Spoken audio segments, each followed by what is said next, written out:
Doctor Shyama Prasad Mukherjee को CM Dhami ने दी श्रद्धांजलि। बोले, मोदी जी के नेतृत्व में पूरा हुआ एक देश एक विधान एक निशान का सपना। मुखर्जी के बलिदान दिवस पर आयोजित समारोह में शामिल हुए सीएम पुष्कर सिंह धामी का श्रद्धेय मुखर्जी के दिखाए मार्ग पर चलने हेतु संकल्पित हूं। प्रदेश में अरोमा सेक्टर को बढ़ावा देकर किसानों को आत्मनिर्भर बनाना सरकार का उद्देश्य। सीएम धामी ने ट्वीट कर कहा, इसमें लाभान्वित होंगे 37,000 से अधिक कृषक। लक्सर में अधिवक्ता परिषद द्वारा आयोजित की गई जलवायु आपातकाल संवाद कार्यक्रम। उत्तराखंड में अगले हफ्ते दस्तक देगा मानसून। कल से 30 जून तक भारी बारिश का येलो अलर्ट। उत्तराखंड में रात में नहीं चलेगी यात्री वाहन। मानसून सीजन और हादसों को देखते हुए फैसला। रात 9 से सुबह 4 बजे तक रोक। आप देख रहे हैं के न्यूज, खबरों का सारथी। नमस्कार, स्वागत है आपका खबर उत्तराखंड में। मैं हूं आपके साथ विशाल पंडित। रुक करते हैं खबरों का। रामनगर में युवा कांग्रेस कार्यकर्ताओं ने युवक कांग्रेस के जिलाध्यक्ष सुमित लोहानी के नेतृत्व में लखनपुर चुंगी पर केंद्र सरकार के खिलाफ जमकर नारेबाजी की, प्रदर्शन करते हुए सरकार का पुतला दहन किया। जिलाध्यक्ष सुमित लोहानी ने कहा कि केंद्र सरकार द्वारा आयोजित होने वाली नीट परीक्षा में हुए पेपर लीक मामले में लेकर पूरी तरह सरकार दोषी है। उन्होंने कहा कि इस परीक्षा में शामिल होने वाले परीक्षार्थी लंबे समय से मेहनत कर परीक्षा देने गए थे, लेकिन सरकार व शिक्षा विभाग की लापरवाही के कारण नीट परीक्षा का पेपर एक बार फिर से लीक होने से परीक्षार्थी काफ़ी निराश हैं। उन्होंने कहा कि इस परीक्षा का पेपर लीक होने के मामले में जो भी दोषी है उनके खिलाफ कठोर कार्रवाई की जाए। देखिए, पूरे देश में पेपरों की जैसे खरीद प्रकोप चल रही है। आपने देखा होगा, आज से कुछ समय पहले नीट परीक्षा की पेपर लीक हो गया है और पूरे देश के जो शिक्षा अभ्यर्थी है उनके साथ धोखाबाजी हो रही है। तो उसके विरोध में आज युवा कांग्रेस ने पुतला दहन कराया है शिक्षा मंत्रालय का और सरकार से चेतावनी दी है, आप पहले तो अपने सिस्टम को सुधारिए। आप देख सकते हैं प्रदेश में कितने बड़ा पेपर लीक का कांड हुआ था और वही चीज़ अब पूरे देश में आ गई है, पूरे राष्ट्र में आ गई है। तो उसका विरोध करते हुए हमने पुतला दहन करते हुए सरकार को चेतावनी दी है कि जल्द से जल्द इस शिक्षा प्रणाली को सही करा जाए और जो ऐसे लोग नुमाइंदे वर्ग के बीच में, सरकार के बीच में बैठे हैं और धांधली कर रहे हैं और जो पेपरों की खरीद फरोख्त कर रहे हैं, उनको तुरंत सीबीआई जांच करा के जेल में डाला जाए।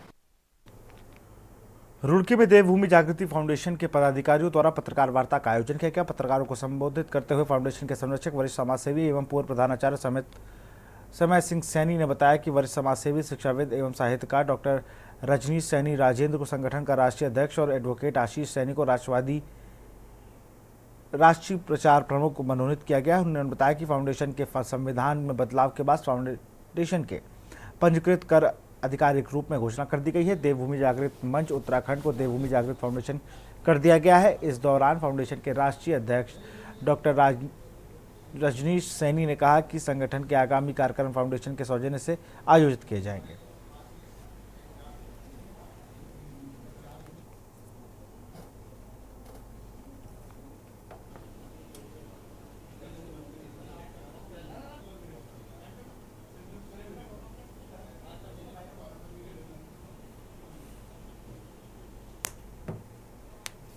जागृति मंच, जो कि अब देवभूमि जागृति फाउंडेशन हो गया है, इसमें आज का जो कार्यक्रम हमारा रखा गया है, तो हमारे संरक्षक आदरणीय समय सिंह सैनी जी यहाँ उपस्थित हैं और मेरे संगठन के, जब से संगठन का संस्थापक के रूप में मैंने इसकी नींव रखी है, तो भाई आशीष सैनी राष्ट्रवादी, जो कि आज राष्ट्रीय प्रचार प्रमुख की जिम्मेदारी उनको दी गई है, उनका भी आभार धन्यवाद व्यक्त करूँगा।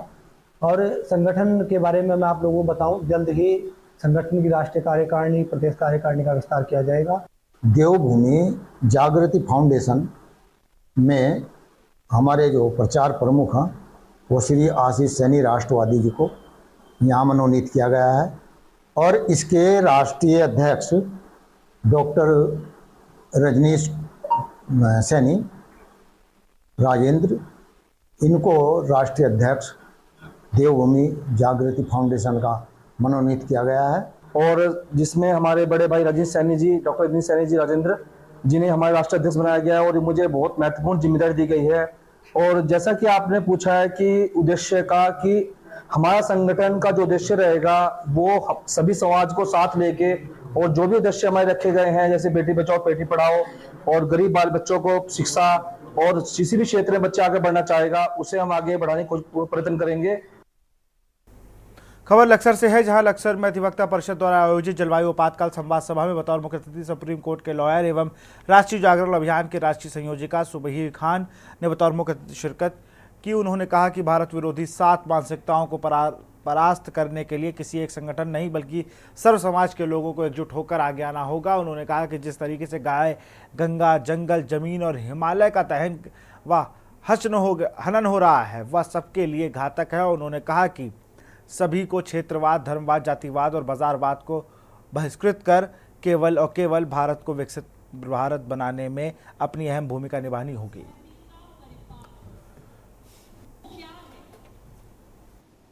कि सबसे पहले तो मैं कहना चाहती हूँ कि राष्ट्र को पुनः विकसित बनाने के लिए और सांस्कृतिक पुनर्जागरण को सफल करने का काम किसी भी एक संगठन, एक व्यक्ति या एक पार्टी का काम नहीं है। ये काम हम सब लोगों को मिलकर करना होगा। आज यहाँ पे लक्सर में राष्ट्र जागरण अभियान और अधिवक्ता परिषद उत्तराखंड लक्सर इकाई द्वारा हमने एक कार्यक्रम यहाँ पर आयोजित किया जिसका विषय था जलवायु आपातकाल। हम लोगों ने बात की कि हम लोग छोटे मुद्दों में और इररेलेवेंट मुद्दों में भटक जाते हैं, भाषाओं में, जातियों में, क्षेत्र में, संप्रदाय में बट जाते हैं, लेकिन जो समाज को और राष्ट्र को विकसित बनाने के रियल मुद्दे होते हैं। जो आपात इस समय की विश्व की सबसे बड़ी समस्या है और जिस प्रकार का इम्बैलेंस इस जलवायु के अंदर है, अभी अब मैं एक बार उदाहरण से आपसे बता सकता हूँ कि अभी मैं पढ़ रहा था साउथ अफ्रीका में केपटाउन सिटी, उस केपटाउन सिटी को बिल्कुल जलविहीन हो गया, घोषित हो गया। वहाँ 25 लीटर पर कैपिटा आदमी को पानी मिलने वाला, उसी में उसकी पूरी दिनचर्या रहने वाली है। तो ये तो एक अलार्मिंग स्टेज पे हम लोग चल रहे हैं। तो इस अलार्मिंग स्टेज पर भारत का जन जागरण अभियान, और केवल जन जागरण से नहीं, प्रत्येक व्यक्ति इसमें अपनी सहभागिता सुनिश्चित करे कि वीकेंड के साथ अतिरिक्त छुट्टी के दिनों पर देहरादून में जाम की स्थिति उत्पन्न होने जा रही है, जिसकी वजह से शहरवासियों को झुलसती गर्मी में भारी दिक्कतों का सामना करना पड़ रहा है।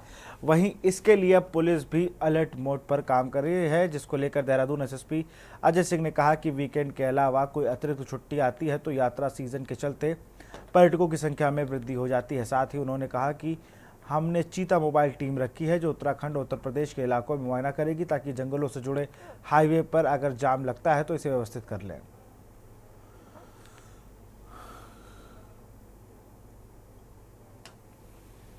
देखिए, जो ऑब्जर्वेशन है, जब लंबा वीकेंड होता है जैसे सैटरडे संडे के साथ अगर मंडे या ट्यूसडे में कोई छुट्टी होती है तो नेचुरल से बात है टूरिस्ट जो बाहर के आते हैं जिनकी संख्या में अत्यधिक वृद्धि हो जाती है।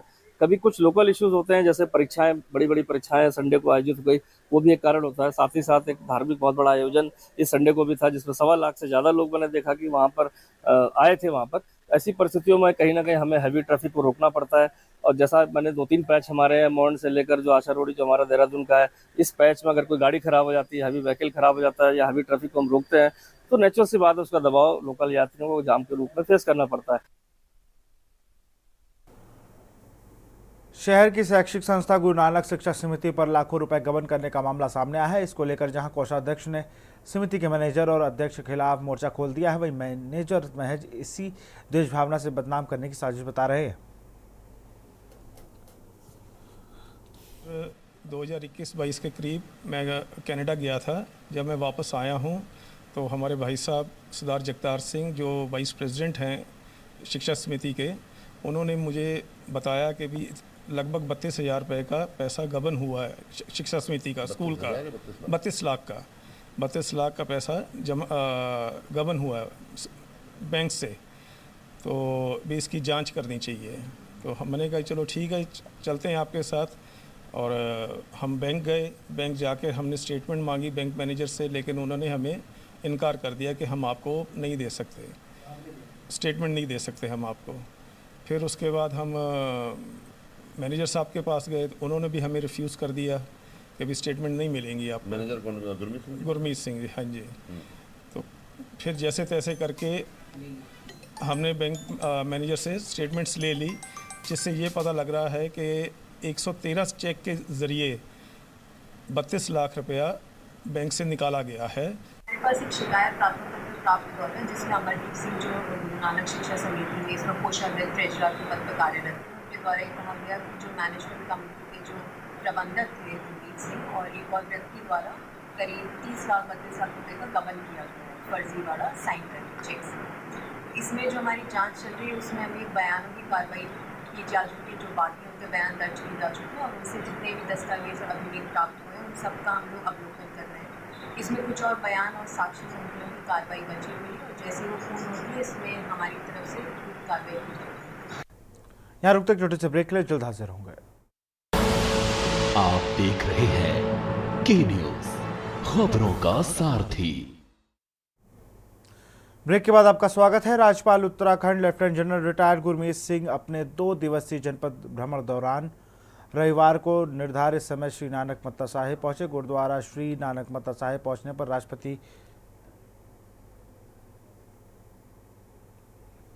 राज्यपाल को गार्ड ऑफ ऑनर दिया गया। गुरुद्वारा कमेटी द्वारा राज्यपाल महोदय को स्मृति चिन्ह का व शरोपा भेंट किया गया। राज्यपाल महोदय ने गुरुद्वारे श्री नानक मत्ता साहिब में मत्था टेका और प्रदेश की सुख समृद्धि तथा खुशहाली की कामना की। इसके बाद राज्यपाल महोदय ने गुरुद्वारा प्रबंधक कमेटी के सदस्यों से वार्ता की। नेशन फर्स्ट, राष्ट्र प्रथम और राष्ट्र समाज और जनहित ਵਿੱਚ पूरा काम करना चाहिए हैगा। ਮੈਨੂੰ ਤੇ ਸਭ ਤੋਂ ਵੱਡਾ ਸੰਦੇਸ਼ ਇਹੀ ਹੈਗਾ ਕਿ ਸਿੱਖ ਧਰਮ ਪੀਰੀ ਔਰ ਮੀਰ ਦੋਨਾਂ ਦਾ ਸੰਦੇਸ਼ ਹੈਗਾ। ਇੰਨਾ ਵੱਡਾ ਸਪੈਕਟਰਮ ਹੈਗਾ, ਇੱਕ ਸਾਈਡ ਵਿੱਚ ਡਿਵਿਨਿਟੀ ਸਪਿਰਿਚੁਅਲਿਟੀ ਔਰ ਦੂਜੀ ਸਾਈਡ ਵਿੱਚ ਬਰੇਵਰੀ ਕਰੇਜ ਔਰ ਜਿਹੜਾ ਗੁਰੂ ਗੋਬਿੰਦ ਸਿੰਘ ਜੀ ਨੇ ਸਾਨੂੰ ਸਿਖਾਇਆ ਹੈ ਨਿਸ਼ਚੈ ਕਰ ਆਪਣੀ ਜੀਤ ਕਰੋ। ਔਰ ਦੂਜੀ ਤਰਫ ਗੁਰੂ ਨਾਨਕ ਦੇਵ ਜੀ ਨੇ ਕਿਹਾ ਹੈ ਸੱਚਖੰਡ ਵਸੇ ਨਿਰੰਕਾਰ। ਇਹ ਜਿਹੜਾ ਪ੍ਰੇਮ ਹੈਗਾ, ਇਹ ਜਿਹੜਾ ਏਕਤਾ ਹੈਗੀ ਹੈ, ਇਹ ਸਭ ਤੋਂ ਵੱਡਾ ਉਪਦੇਸ਼ ਹੈ।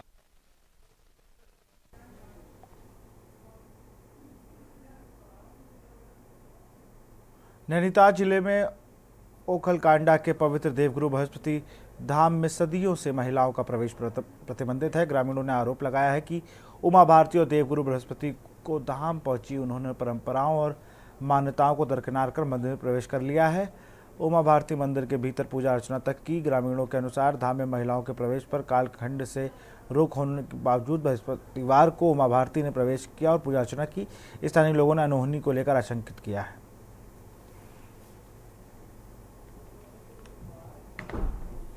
हमारे आस्था के प्रतीक देवगुरु बृहस्पति धाम, आज इस धाम में उमा भारती जी के द्वारा प्रवेश किया गया है। जबकि यहाँ की परंपराएं हैं, यहाँ महिलाओं का जाना वर्जित है। हम इस क्षेत्र के रहने वाले हैं। हमारे इष्ट देव के रूप में बृहस्पति देव हैं। आज तक हमारी घर की माताएं बहनें यहाँ पर प्रवेश नहीं करती हैं। बलिदान दिवस के मौके पर भाजपा कार्यकर्ताओं ने नैनीताल में श्यामा प्रसाद मुखर्जी को याद किया। नैनीताल क्लब में बीजेपी कार्यकर्ताओं ने श्यामा प्रसाद मुखर्जी को श्रद्धांजलि अर्पित की और उनके योगदान को याद किया गया। अरविंद पडियार ने कहा कि श्यामा प्रसाद मुखर्जी की सोच थी जम्मू कश्मीर से धारा 370 हटाई जाए और आज उनकी सरकार ने उसे पूरा किया है। आज मैं आपके चैनल के माध्यम से हम सब के मार्गदर्शक, महान चिंतक, महान विचारक, ऐसे हम सब के पूजनीय डॉक्टर श्यामा प्रसाद मुखर्जी को अपनी ओर से सच्ची श्रद्धांजलि अर्पित करता हूं। और जो उनका विचार इस देश के लिए एक राष्ट्रवाद के रूप में रहा है, जिस विचार में आज भी भारतीय जनता पार्टी इस विचार को आगे बढ़ा रही है कि एक देश एक निशान, और इस देश की पहचान के लिए जो धारा 370 जम्मू कश्मीर के अंदर लगाई गई थी। उधम सिंह नगर के किच्छा शहर में रहने वाले अशोक का 9 साल पहले महातोष मोड़ पर निवास पूनम से विवाह हुआ था। विवाह के बाद सब ठीक ठाक था, लेकिन उसके बाद अशोक अपनी पत्नी पूनम के चरित्र पर शक करने लगा, जिस कारण दोनों दंपति के बीच विवाद होने लगा। इधर दोनों के बीच विवाद खत्म करने के उद्देश्य से अशोक की बहन धनवंती अपने भाई और भाभी को अपने घर ले गई थी। शनिवार को जब धनवंती और उसका पति तेजपाल काम करने चले गए तो घर पर दोनों पति पत्नी अकेले रह गए। तब अशोक ने पूनम को धारदार हथियार से गला रेत कर हत्या कर दी।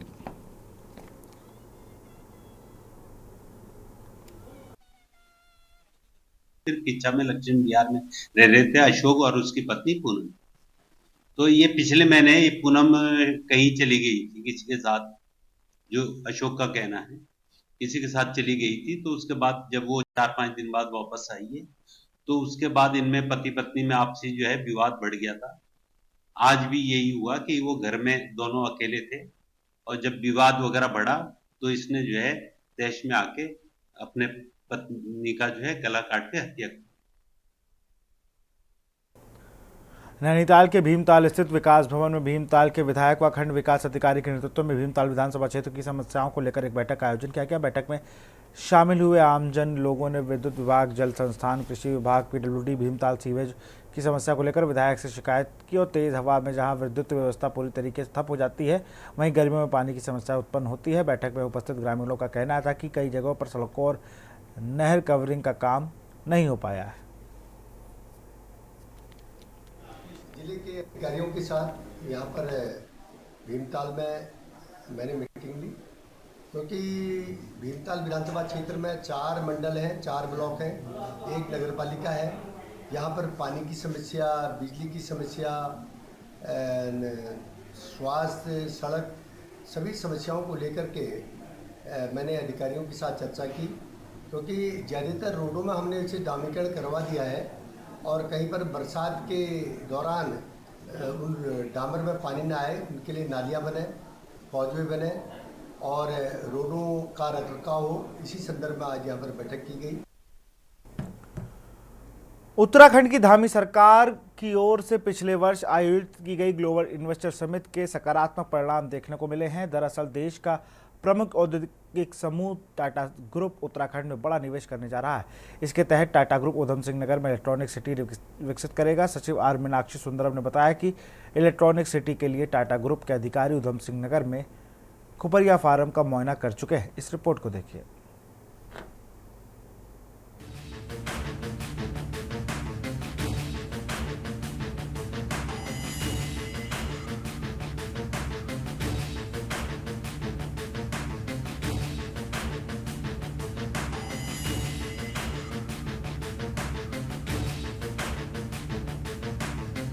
उत्तराखंड में निवेश को पंख लगने जा रहे हैं। देश का प्रमुख औद्योगिक समूह टाटा ग्रुप उत्तराखंड में बड़ा निवेश करने जा रहा है।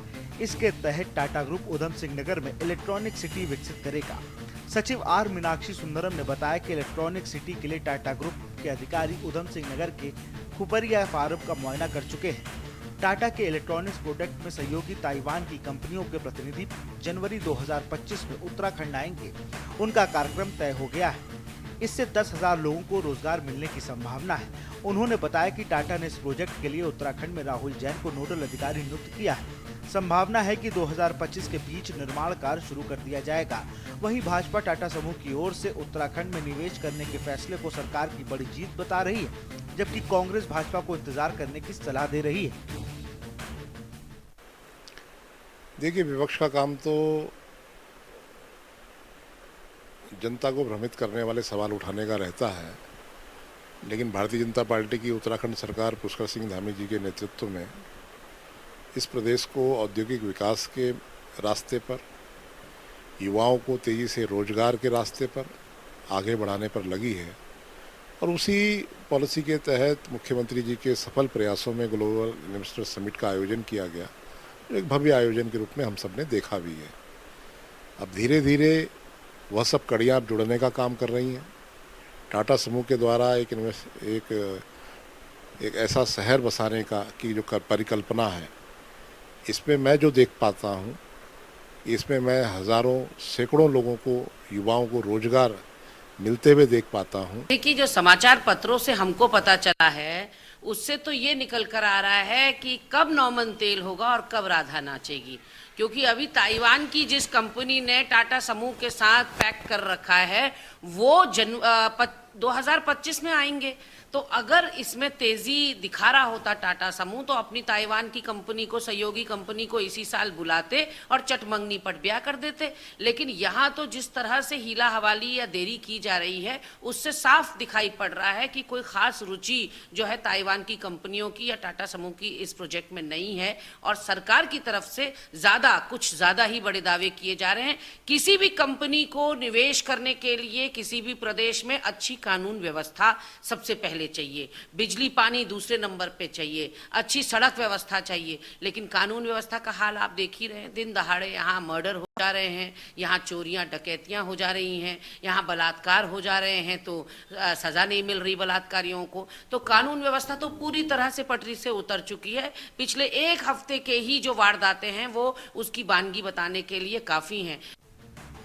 आपको बता दें कि टाटा समूह इलेक्ट्रॉनिक और चिप सेमीकंडक्टर की बढ़ती मांग को देखते हुए इस ओर अपनी सक्रियता बढ़ा रहा है। वहीं उत्तराखंड में इन्वेस्टर समिट के उद्योगों की स्थापना को आए प्रस्तावों ने ऊर्जा निगम समेत पिटकुल की भी चिंता बढ़ा दी है। दरअसल 18,000 करोड़ के प्रस्ताव की ग्राउंडिंग हो गई है। इसके साथ ही दूसरे प्रस्तावों पर भी तेजी से काम चल रहा है।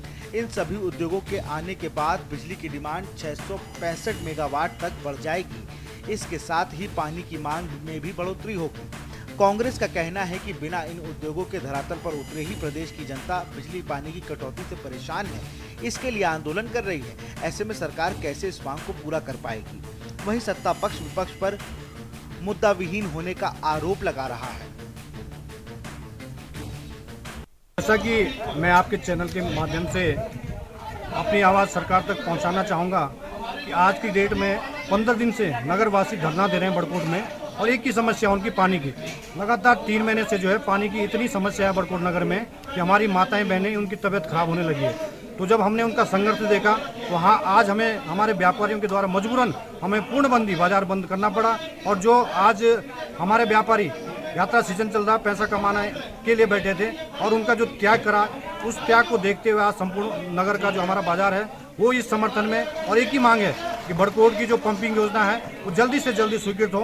और मैं सरकार से आपके चैनल के माध्यम से करूंगा कि जन भावना को देखते हुए जो आज मेरी माताएं बहनें संघर्षरत हैं, पानी के लिए प्यासी हैं, तो ये एक आम मांग है और हमारी सरकार के जो मुखिया हैं उनको इसका संज्ञान जरूर लेना चाहिए। 2018 से लेकर अभी तक सरकार ने कई बार राज्य में उद्योगों को लाने के दावे किए, इन्वेस्टर मीट भी हुए, जनता की गाड़ी कमाई इन इन्वेस्टर मीट पर लुटाई भी गई, बड़े बड़े दावे किए, लेकिन अभी तक धरातल पे कुछ नहीं उतरा। और जहाँ तक बिजली पानी की बात है, आम आदमी को तो बिजली पानी उपलब्ध नहीं हो रहा, उद्योगों को कहाँ से उपलब्ध होगा? और लगातार जो शेड्यूल कांग्रेस की सरकार ने बसाए थे वो बंद हो रहे हैं, उन पे ताले लग रहे हैं। आखिर हम कई बार सरकार से सवाल कर चुके हैं कि क्या कारण है, आप इन उद्योगों को भी नहीं रोक पा रहे हैं, फिर नए उद्योग यहाँ कैसे आएंगे? तो दावे करना अलग बात है और धरातल पर जो है अपने दावों को उतारना अलग बात है। ये सरकार केवल जो है जुमलेबाजी करती है, बयानबाजी करती है, लेकिन धरातल पर जो है काम करके नहीं दिखा पाती है। देखिए, कांग्रेस को तो मैं किसी रूप में नहीं देखती हूँ, क्योंकि वो इस समय मुद्दा विहीन चल रही है और किसी भी प्रकार से कहीं भी उसका अस्तित्व नजर नहीं आ रहा है।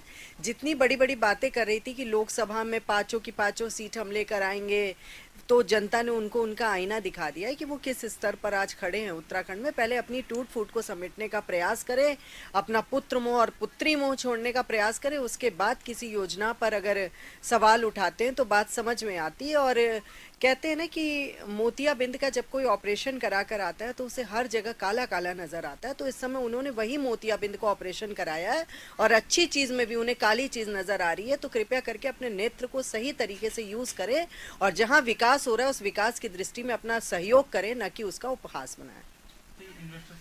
कुल मिलाकर इन्वेस्टर समिट के दौरान आए प्रस्तावों पर उत्तराखंड सरकार और टाटा ग्रुप ने आगे बढ़ना शुरू कर दिया है। इसके अलावा भी इस प्रस्ताव को धरातल पर उतारने की सरकार ने कोशिशें तेज कर दी हैं। हालांकि प्रस्तावित उद्योग कब तक स्थापित होंगे ये तो देखना होगा, लेकिन सवाल ये है कि प्रस्तावित उद्योगों के लिए प्रशिक्षित कर्मचारियों के साथ ही बिजली पानी की मांग कैसे सरकार पूरा करेगी, ये बड़ा सवाल है। Uttarakhand desk report. फिलहाल खबर उत्तराखंड में तक देखते रहिए के न्यूज़ इंडिया। नमस्कार। आप देख रहे हैं के न्यूज़, खबरों का सारथी।